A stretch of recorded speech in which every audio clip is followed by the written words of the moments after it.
Welcome back. Rouse Avenue court తీర్పునిచ్చింది. సిబిఐని question చేస్తూ ఈ కేసును కొట్టివేస్తూ క్లీన్ చిట్ ఇచ్చింది. ఇందులో ప్రధానంగా మనీష్ సిసోడియా, సంజయ్తో పాటు అటు కేజ్రీవాల్ మాజీ ముఖ్యమంత్రి, ఇటు కవిత కూడా దీంట్లో ఇన్వాల్వ్ అయింది. కవిత కూడా క్లీన్ చిట్ ఇవ్వడం జరిగింది.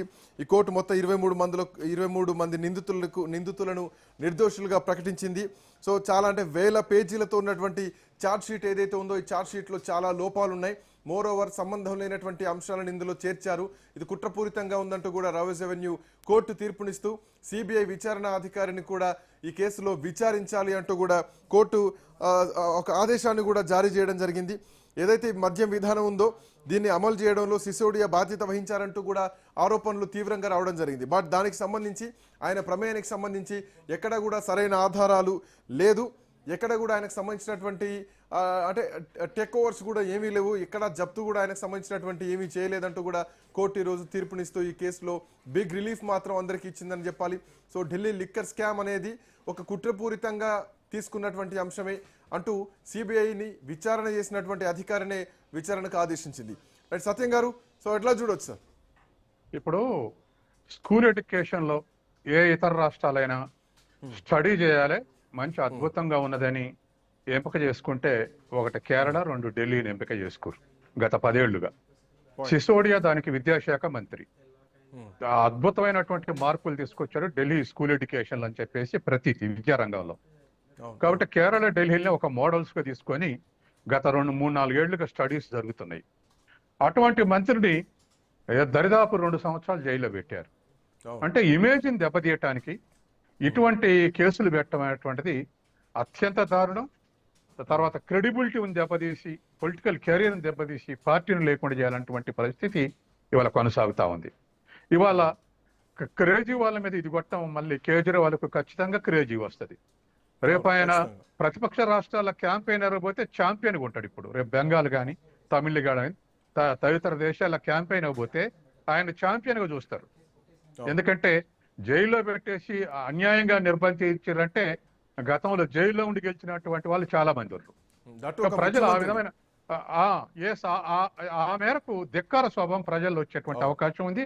రాజకీయంగా ఇది బీజేపీని ఎన్నికలు జరగబోయే రాష్ట్రాల్లో డిఫెన్స్ లో పడే అవకాశం ఉంది. తర్వాత అట్లాగే కవిత అరెస్ట్ కావటం వల్ల బీఆర్ఎస్ కి నష్టం జరిగింది. ఇప్పుడు నిర్దోషురాలైన రుజువు జడ్జిమెంట్ ఇవ్వటం వల్ల జాగృతికి ఇది ఒక బూస్టింగ్ పాయింట్. తను పెట్టబోయే పార్టీకి ఇది ఒక బూస్టింగ్ పాయింట్. నిజాయితీరాలు పెడుతుంది, నిజాయితీ పరాలు పార్టీ పెడుతుంది అనేటువంటి ఒక పాజిటివ్ అవుట్లుక్ వచ్చేటువంటి అవకాశం ఉంది. అన్యాయంగా కేసులు ఇరికిచ్చారు, ఆడపిల్లను అరెస్ట్ చేశారు అని ఇటువంటి అన్ని కూడా ఇవాళ చర్చకు వచ్చి సానుభూతి వచ్చేటువంటి అవకాశం ఉంది. కాబట్టి కవిత మీద కేసు పెట్టినాడేమో బీఆర్ఎస్కి దెబ్బ జరిగింది. ఇప్పుడు నిర్దోషం తీర్పిచ్చినప్పుడు కవిత పార్టీకి లాభం జరుగుద్ది. అట్లాగే కేజ్రీవాల్ పార్టీ ఓడిపోవటానికి ఈ కేసు కారణమైంది. ఇప్పుడు ఇతర ప్రతిపక్ష రాష్ట్రాల్లో ఖచ్చితంగా కేజ్రీవాల్ ప్లస్ పాయింట్ అయ్యేటువంటి అవకాశం ఉంది.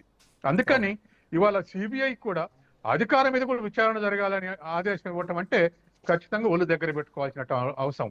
తర్వాత మరొకటి కూడా, మొన్ననే ఈడీ మీద సుప్రీంకోర్టు వార్నింగ్ ఇచ్చింది. మీరు ఇంత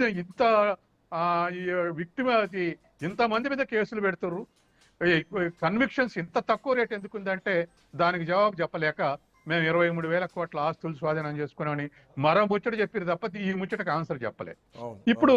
ఇప్పుడు సిబిఐ కూడా నిష్పాక్షికంగా ఉంటుందా అని చూస్తే నేను ఒక ఎగ్జాంపుల్ చెప్తా.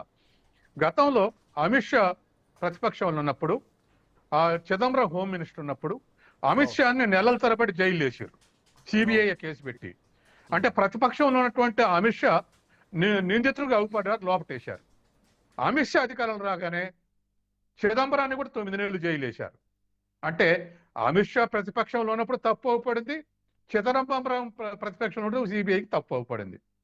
అమిత్ షా అధికారంలో ఉన్నప్పుడు తప్పు అవుపట్లేదు, చిదంబరం అధికారంలో ఉన్నప్పుడు తప్పు అవుపట్లేదు. అంటే సిబిఐకి ప్రతిపక్షంలో ఉంటేనే తప్పులు చేసే వాళ్ళకి అవుపడతారా, అధికార పక్షంలో ఉంటే తప్పులు చేసే వాళ్ళకి అవుపడరా? ఎందుకంటే అమిత్ షా అధికారంలో ఉన్నప్పుడు ఎక్యూజ్ చేయలేదు, చిదంబరం అధికారంలో ఉన్నప్పుడు ఎక్యూజ్ చేయలేదు. చిదంబరం ప్రతిపక్షంలో ఉన్నప్పుడు ఎక్యూజ్ చేశారు, అమిత్ షా ప్రతిపక్షంలో ఉంటే ఎక్యూజ్ చేశారు. కాబట్టి ప్రతిపక్షంలో ఉన్నటువంటి నాయకులందరినీ కేసులలో ఇరికిచ్చి ఇది పరోక్షంగా డెమోక్రసీని నాశనం చేయడానికి ఇటువంటి వైఖరి ఉపయోగపడుతుంది. కాబట్టి సార్ ఇప్పటికైనా ఇప్పుడు ఎన్డీఏ కూటమి అధికారంలో ఉన్న రాష్ట్రాల్లో ఏదైతే ప్రతిపక్ష నాయకులను సిబిఐ పేర్లతోటి లేదంటే అక్కడ ఉన్నటువంటి మిగతా అధికారం ఉన్నటువంటి పార్టీలు సిబిఐ విచారణలతోటి మాట్లాడుతున్నారు. సో వాళ్ళందరికీ కూడా ఈరోజు సిబిఐ మీద